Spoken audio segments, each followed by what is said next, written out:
തകർപ്പൻ പ്രകടനങ്ങളാൽ സമ്പന്നമാണ് കലോത്സവത്തിലെ മൂകാഭിനയ മത്സരവേദി. സംഭാഷണങ്ങൾക്ക് പ്രാധാന്യമുള്ള മിമിക്രി മത്സരവും സംഭാഷണങ്ങൾ ഏതുമില്ലാത്ത മൂകാഭിനയ മത്സരവും വേദികളിൽ അവസാന നിമിഷം പരസ്പരം വെച്ചുമാറിയത് ആശയക്കുഴപ്പത്തിലാക്കി.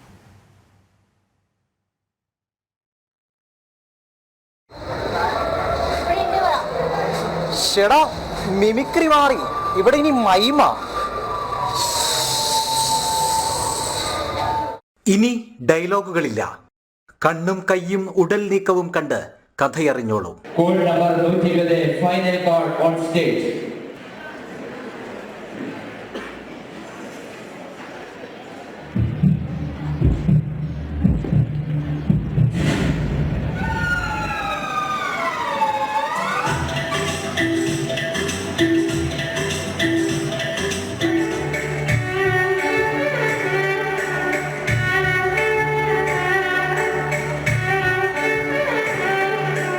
ഉഗ്രൻ പ്രകടനങ്ങളിൽ പലവട്ടം തന്റെ പരിദേവനം പാടിക്കരഞ്ഞു ആലുവയിലെ പെൺകുട്ടി.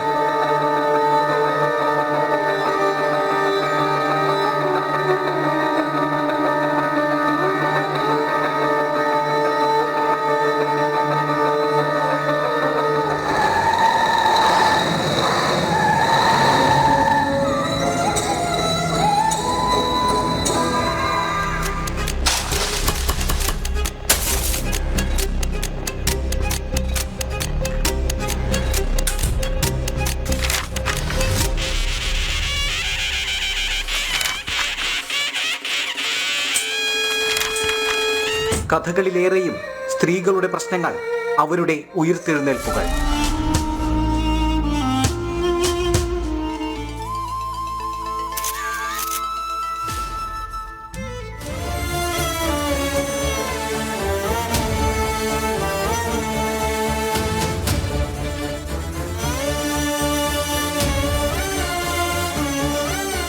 നമ്മുടെ ടീം എന്ന് വെച്ചാൽ ആലുവയിലെ 5 വയസ്സിൻ്റെ കുട്ടികളാണ്.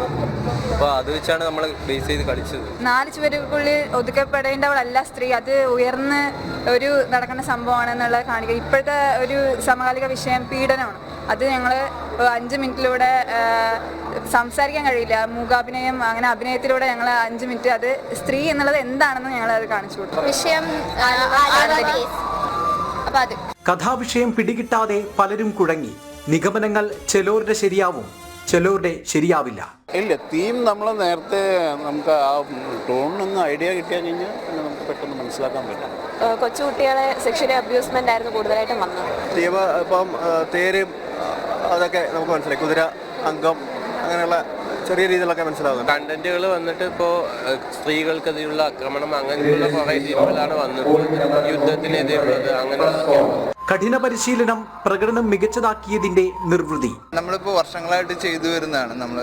ഇവർക്ക് തന്നെ നമ്മൾ 3-4 മാസം മുന്നാണ് ട്രെയിനിങ് സ്റ്റാർട്ട് ചെയ്യുന്നത്. അപ്പോൾ അതിൻ്റെ ഭാഗമായിട്ട് ശക്തമായിട്ടുള്ള റിഹേഴ്സലും കൃത്യമായിട്ടുള്ള പ്രാക്ടീസും കാര്യങ്ങളുടെ പുറത്താണ് ഇത്രയും പെർഫെക്ഷനിൽ നമുക്ക് സ്റ്റേജിൽ വന്ന് പ്രസന്റ് ചെയ്യാൻ സാധിക്കും. എന്തായാലും ഉഷാറായിട്ടുണ്ട്. മിണ്ടാതെ ഉരിയാടാതെ. ക്യാമറമാൻ മനോജ് വട്ടിയൂർക്കാവിനൊപ്പം മിഥുനയ്യപ്പൻ, ജനം.